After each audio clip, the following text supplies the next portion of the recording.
अस्सलाम वालेकुम। प्रोग्राम आईना के साथ ताहिर अहमद भट्टी आपकी खिदमत में हाज़िर है। खुशाब के डिप्टी कमिश्नर को इस वक्त जो पंजाब में पार्टी ने वज़ारत आला हासिल की है जैसे भी तरीक़ों से, उस पार्टी के नायब सदर ने ये ख़त लिखा है और वो ख़त इस वक्त सोशल मीडिया पर आम है। उस ख़त के ऊपर दर्द दिल रखने वाले आम पाकिस्तानी ने भी अपना एहतजाज रजिस्टर करवाया है और सहाफ़ी कम्युनिटी में से भी जो समझते हैं कि यार बोल लेना चाहिए, कुछ नहीं होता, सबूक सैयद हैं, उन्होंने बात की है। और उसके अलावा human rights commission of Pakistan ने भी अपनी एहतजाजी तहरीर जारी की है या प्रेस रिलीज़ कह लें उसे। लेकिन इससे वो बेहिसी, जिस बेहिसी के नतीजे में इस तरह की बेहूदगियाँ सरजद होती हैं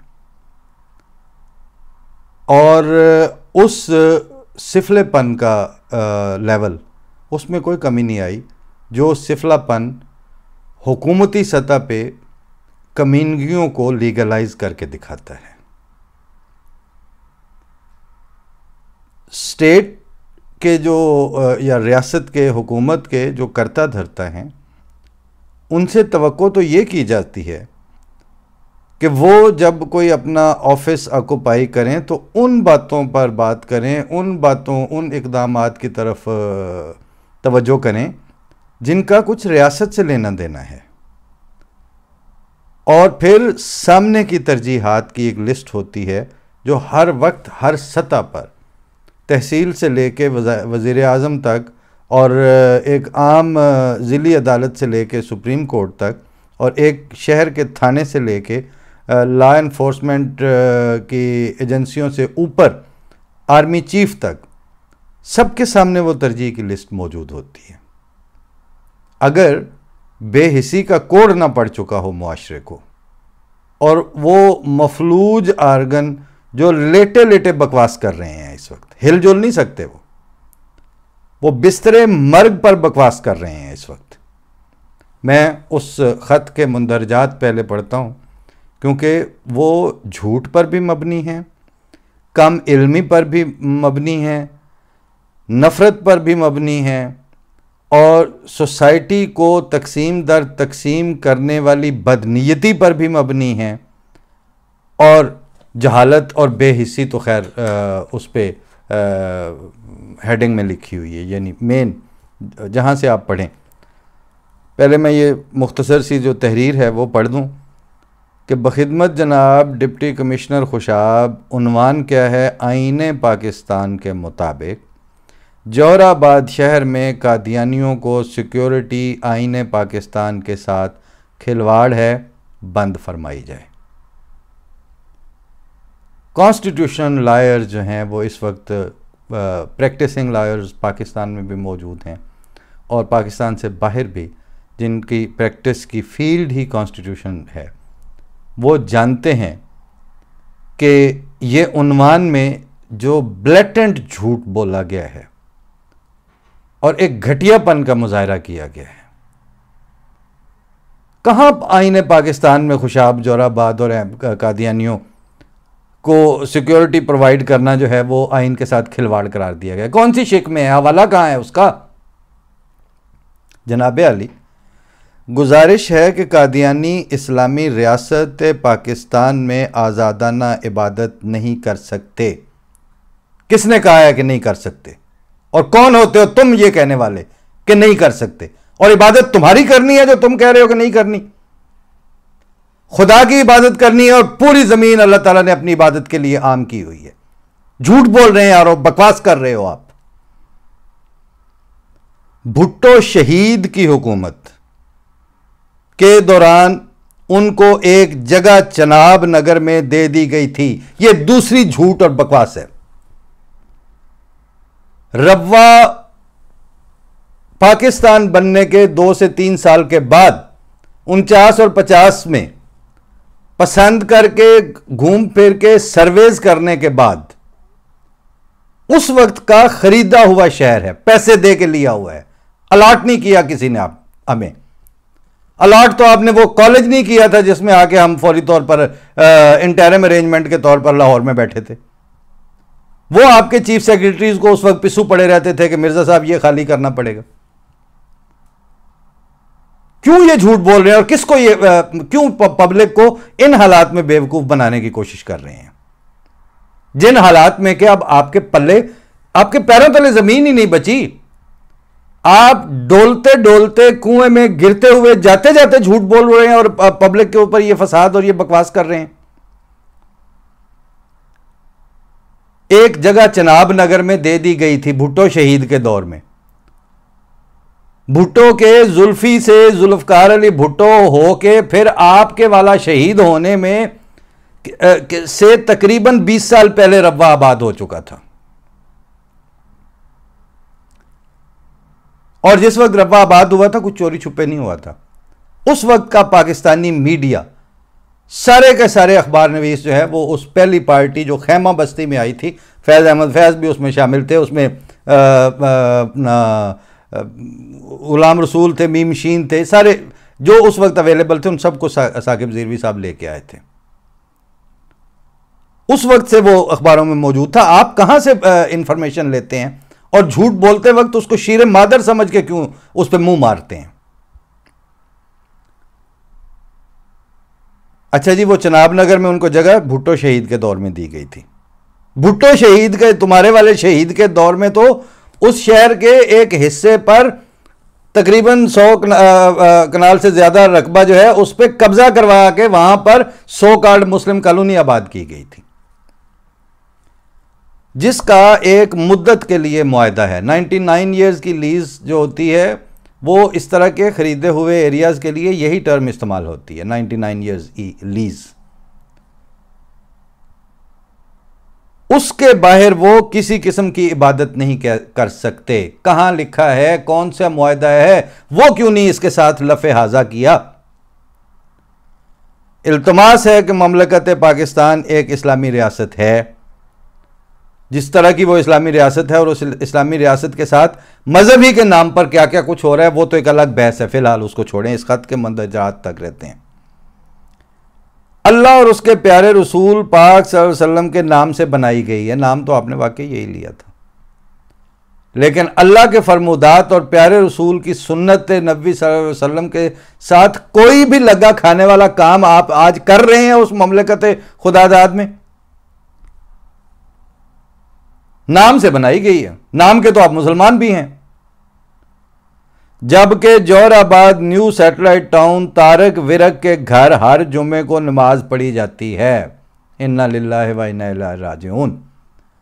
तुम लोगों ने थोड़ी सी भी तारीख़ इस्लाम पढ़ी होती तो आपको ये फिक्रा अपना हज़रत अबू बकर सिद्दीक के घर के अंदर चार दीवारी में नमाज पढ़ी जाने वाली मुखबरी के दिन याद दिला देता। वो भी मुखबरी ही हो रही थी उस वक्त। नमाज पढ़ी जाती है, तबलीग की जाती है। कौन सी तबलीग? आप इल्जाम लगाएं, उसका जवाब नहीं वहां पे दिया जा सकता। अपने लोगों की तरबियत के लिए कोई रिसाला नहीं छप सकता और आप तबलीग कर रहे हैं, कह रहे हैं हो रही है, जो कि रियासती आइन के मुताबिक रियासत इस्लामी के खिलाफ है। मैंने अर्ज़ किया है कि रियासत पाकिस्तान का जिस तरह का बचा खुचा आइनी ढांचा और लूली लंगड़ी रेट मौजूद है, वो पाबंद करती है, गारंटी करती है कि अहमदी हर लिहाज से अपनी चार दीवारियों के अंदर अपनी इबादत कर सकते हैं। और रिसेंटली पिछली हिस्ट्री तो इन जैसों ने क्या पढ़नी है जाके, आपने ये जो सुप्रीम कोर्ट की पिछले साल इसी साल में जो चंद में 2 महीने पहले जजमेंट आई थी तो उसी को देख लिया होता। जो हमारे पुलिस के जवान वहां सिक्योरिटी पर तैनात होते हैं वो क्या सोचते होंगे कि हम ख़त्म नबूवत के मुखालफिन की पहरेदारी कर रहे हैं। जो आपके नौजवान पुलिस वाले वहाँ खड़े होते हैं चर्चों के इर्द गिर्द ड्यूटियाँ देते हैं, वो क्या यही सोचते हैं उस वक्त अपनी ड्यूटी देते वक्त कि हम एक ऐसे चर्च की पहरेदारी कर रहे हैं जिसमें जो पैरोकार हैं जिस नबी के, वो आज सल्लल्लाहु अलैहि वसल्लम को नबूवत ही को नहीं मानते। आप तो ख़त्म नबूवत की बात करते हैं। अहमदियों के अलावा जो हकीकी नॉन मुस्लिम कम्युनिटीज़ पाकिस्तान में पाई जाती हैं वो तो रसूलुल्लाह सल्लल्लाहु अलैहि वसल्लम को रसूल ही नहीं मानते। इसलिए कहते हैं कि रियासतों का, रियासती इंतज़ाम इंसराम का आपके अकायद और आपके मज़हब के साथ कुछ लेना देना नहीं होता। ये आप जैसे अपॉर्चुनिस्ट हैं जो इसकी बेड़ी पे चढ़ के पार उतरना चाहते हैं मज़हब और सेक्टेरियनिज़म की। वो उतर सकते हैं या नहीं वो अभी मैं ख़त्म कर लूँ तो आपको अर्ज़ करता हूँ कि आपकी सिचुएशन क्या बन चुकी है। या मोहम्मद करीम सल्लल्लाहु अलैहि वसल्लम से हम वफा कर रहे हैं कि नहीं। दूसरा, हमारे बच्चों के माहौल पर गलत असर पड़ रहा है। आपने अपनी नस्लों के पल्ले छोड़ा क्या है? आप अपने बच्चों को चोरी, डकैती और हरामखोरी के अलावा सिखा क्या रहे हैं? और आपने, मैं अब जराइम की वो लिस्ट गिनूं जिसके सारे के सारे आप ही की नस्लें जिसकी जिम्मेदार हैं, उनके माहौल पे गलत असर पड़ रहा है। अब ये प्रोग्राम की सैंक्टिटी या जो एक थोड़ा सा रख रखाव की एक माहौल होता है वो इजाज़त नहीं देता, वरना मैं एग्जैक्ट मिसाल आपको ये देता कि कौन से महल्ले के लोग ये कह रहे हैं कि हमारा इखलाक ख़राब हो रहे हैं। शर्म नहीं आती आपको ये बात करते हुए? बद इखलाकी के जिस मैयार पे आप इस वक्त कायम हैं और जिसकी प्रेसिडेंस सेट करके आप जा रहे हैं, और आपकी नस्लें तो वैसे ही आप पे थू थू करेंगी जो आप काम कर रहे हैं इस वक्त। इल्तमास है कि फिल फॉर, इतनी जल्दी इनको क्या पड़ी हुई है? फिल फॉर इनकी सिक्योरिटी ख़त्म फरमाई जाए, इंक्वायरी की जाए। जो लोग ख़त्म नबूवत पर ईमान नहीं रखते उनको ज़िला बदर फरमाया जाए, नवाजिश होगी। ज़िला बदरी के अहकामात एक पुरअमन अपने घर में इबादत करने वालों के खिलाफ जारी किए जाने के मुतालबा कर रहे हैं, और साथ बड़ी बेफिक्री से मलक अलियास अवान, मेंबर तहफ़्फ़ुज़ ख़त्म नबूवत सुप्रीम कौंसल, ये पहले हैं, और नायब सदर पाकिस्तान मुस्लिम लीग काफ पंजाब बाद में है। और अपने दस्तखत और ये 30 तारीख को, यानी एक दिन पहले। ज़िला बदरी करवानी है अहमदियों की, ज़िला बदरी करवानी है उस ख़त्म नबूवत पे ईमान ना रखने वालों की जिस ख़त्म नबूवत की तशरीह और जो ख़त्म नबूवत की अंडरस्टैंडिंग आपने पाकिस्तान के इस वक्त आमत और नास के मत्थे मारी हुई है। रसूलुल्लाह सल्लल्लाहु अलैहि वसल्लम को ख़ातमुन नबिय्यीन का स्टेटस अल्लाह ताला ने कुरान शरीफ में दिया, और अहमदी आज़ सल्लल्लाहु अलैहि वसल्लम के ख़ातमुन नबिय्यीन होने के बदिलो जान मुअय्यद मुसद्दिक़ हैं और उस पर पूरी तरह ईमान रखते हैं। लेकिन उस आयत करीमा से बढ़कर और उससे हटकर किसी तरह आपकी गाइड की हुई और आपकी मुसल्लत की हुई तशरीहों के ऊपर बिल्कुल ईमान नहीं रखते। क्यों कि आप अपनी तशरीहों की रूह से जो हम पर मुसल्लत करना चाहते हैं उसके ऊपर आपका अपना ईमान कोई नहीं है। आप झूठ बोलते हैं जो कहते हैं कि रसूलुल्लाह सल्लल्लाहु अलैहि वसल्लम के बाद कोई नबी नहीं आ सकता। अगर आप इसमें सच्चे हैं तो आप एक दफा किसी पार्लियामेंट से यह कानून पास करवा के दिखाएं कि जो हजरत ईसा के आने का मुनकर है वो दायरा इस्लाम से खारिज है। आप सारे के सारे हजरत ईसा अलैहिस्सलाम की दोबारा इस दुनिया में आमद और उन पे ईमान लाने के गैर मशरूत और बिल्कुल टोटलिटी में कायल हैं। अगर कोई ये कहे कि हजरत ईसा ने कोई नहीं आना तो आप उसको भी काफिर समझते हैं। आपका अकीदा है कि रसूलुल्लाह सल्लल्लाहु अलैहि वसल्लम के बाद एक नबी ने आना है और वो नबी इसराइली नबी होगा, वो मूसवी सिलसिले का नबी होगा। उनके ऊपर ईमान लाना होगा या ला चुके हैं, यह बहस अलग है। आने वाले के आप सारे के सारे कायल हैं। झूठ बोलता है जो ये कहता है कि हम खत्म नबूवत के उस तशरीह के कायल हैं जो आप हम पे मुसल्लत करना चाहते हैं। और जो कुरान शरीफ की इरशाद है, जो आयत में मज़कूर है कि मा काना मुहम्मदुन अबा अहदिम मिन रिजालिकुम वलाकिन रसूलुल्लाह व खातमुन नबिय्यीन, उसके हम कायल हैं। और उसकी तशरीह में जो साहिबान नज़र उम्मत मुस्लिमा में आज तक गुजरे हैं, उन सारों की भी यही तशरीह थी। और गामदी साहब ने आपको यही कहा था कि मिर्ज़ा ग़ुलाम अहमद कादियानी ने अलग से और नया क्या कहा है। वही तो कहा है जो इससे पहले मुल्ला अली कारी भी रखते हैं ईमान, जिस पे साहिब फतूहात मकिया भी ईमान रखते हैं, जिस पे हज़रत शाह वलीउल्लाह का भी ईमान है, जिसके ऊपर कासिम नानोतवी बानी देवबंद का भी ईमान है, जिस पे इमाम जाफर सादिक की भी वही तशरीह है।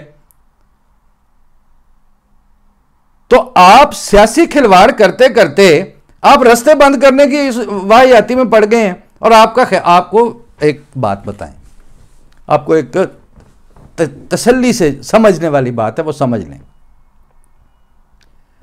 हौसला जिनमें होता है ना, वो वक्त पड़ने पर किसी ऐसे अमन पसंदी के रास्ते का इख्तियार करते वक्त कुर्बानी देना जानते हैं। आप लोगों ने हमें हमारे अकायद के खिलाफ तशरीह मुसल्लत करके कहा था कि आप अकलियत में जाके तो ये सीटें ले लें। हम आपके पॉलिटिकल इलेक्टोरल सिस्टम से बाहर बैठ गए, लेकिन अपने अकीदे के खिलाफ जूती की नोक पे रखी हुई सीटों को जूती में रख के आपके वापस कर दिया आपको। और इस स्टांस के ऊपर हमारी 3 नस्लें और 60 साल गुजर गए हैं। लेकिन यह आपको किसने कहा कि हमने पाकिस्तान छोड़ दिया? यह आपको किसने कहा कि हमने पाकिस्तान आपको दे देना है और वहां से रोहिंग्या बन के चले जाना है? यह आपका ख्याल है।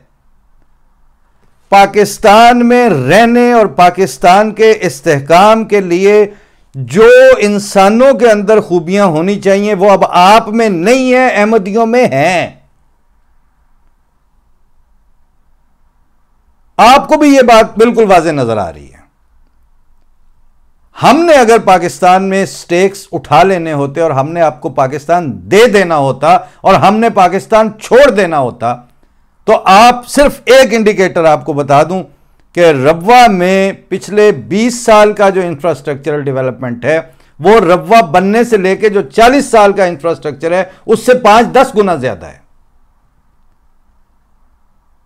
आपकी इन वाहियातियों के नतीजे में अगर हमने अपने स्टेक्स उठा लेने होते तो हमें वहां इस तरह इतने पक्के पैरों के साथ बैठने की क्या जरूरत थी।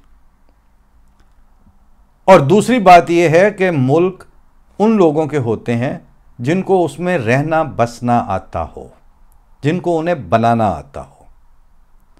बकवास करनी तो बहुत आसान है, लेकिन बड़े बड़े अहमदी बिजनेसमैन भी हैं और हर लेवल पे पाए भी जाते हैं। आमतौर पर ब्यूरोक्रेसी के मिलिट्री के हाई एप्स में हर लेवल पे मौजूद रहे हैं। किसके स्टेक्स पाकिस्तान से बाहर हैं? सारों के उधर ही हैं। लेकिन आप सारों के स्टेक्स अब पाकिस्तान से बाहर हैं।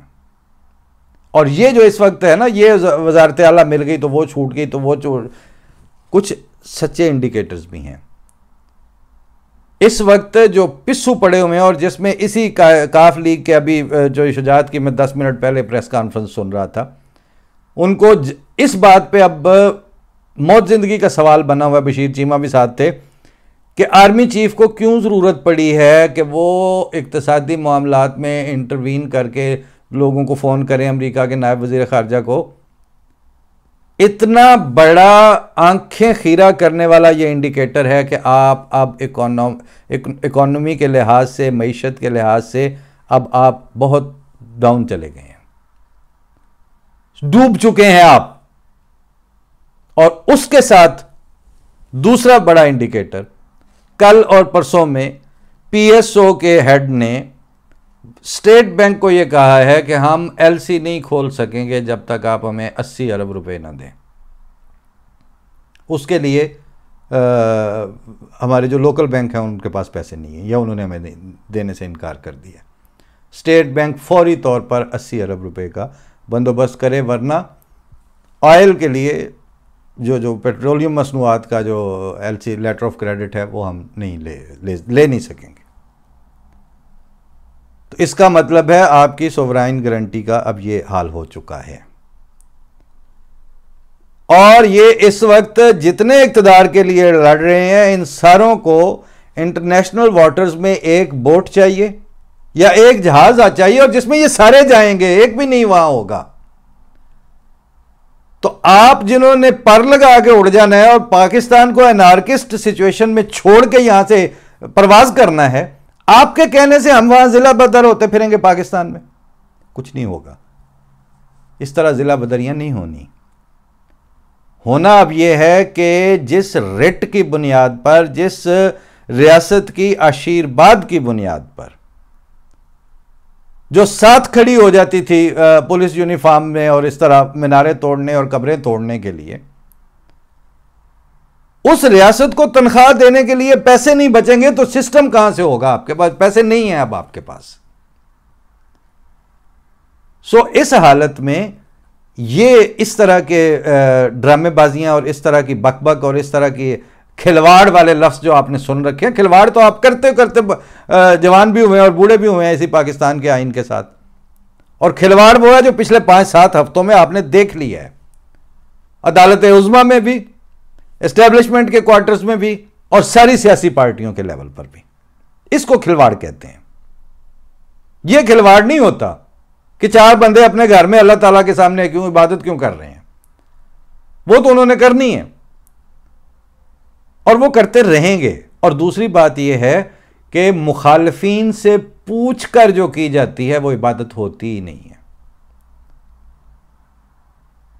मक्के वालों से पूछ के उस वक्त नमाजें पढ़ी जाती थी, या किसी भी नबी के आने के दौर में मुखालफीन तय करते हैं कि उस नबी के पैरोकारों की जमात ने क्या करना है और क्या नहीं करना। वो तो पंजाबी में कहते हैं भजदियां नूं वाहण इक्को जिहे हुंदे ने, तुसीं अपने वाली करो, अपने वाली करनगे। लेकिन वो इंडिकेटर्स जिनकी मैं गुजारिश कर रहा हूं, उसमें अब आपके पास वो पब्लिक फाइबर कोई नहीं बचा, वो ह्यूमन स्टफ कोई नहीं बचा, वो इंतज़ामी मशीनरी कोई नहीं बची। और ये बात अभी मैं वन लाइनर के तौर पर तो कह देता हूं कि खिलाफत अहमदिया, अहमदियों का खलीफा आपके मुल्क के गले में लीडरशिप का तावीज़ था, लीडरशिप की वकार और उसके ग्रेसफुलनेस का। आपने खलीफा पाकिस्तान से निकलने पे मजबूर किया, आपके हाथ से लीडरशिप क्वालिटीज़ भी जाती रहीं। अब गालियां ही बकते रहेंगे, अब एक दूसरे को लीडरशिप कोई नहीं बची आपके पास। अब पाकिस्तान में अहमदी अम्मतुन नास आपके पब्लिक फाइबर का तावीज़ हैं। आप ये करके तो देखें और उसके बाद देखें आपका हशर क्या होता है दुनिया में। बेशर्मी की हद है कि घर बैठे हुए लोग जो हैं वो भी अब आपसे पूछ के चले, किसी ने आपसे पूछ के नहीं चलना। आप अल्लाह की इबादत करनी है, ना चोरी, ना डकैती, ना डाकाजनी, ना आपकी दीवार फांदना, ना रेप, ये जुराइम है जो आप कर रहे हैं। और ये आपके सामने आज आप बोल रहे हो, आप उस दिन क्यों नहीं बोले जिस दिन वो अपना वजीराबाद के खेतों में पुलिस वालों की लाशें जो है वो मार के जानवरों की तरफ फेंक दी गई थी?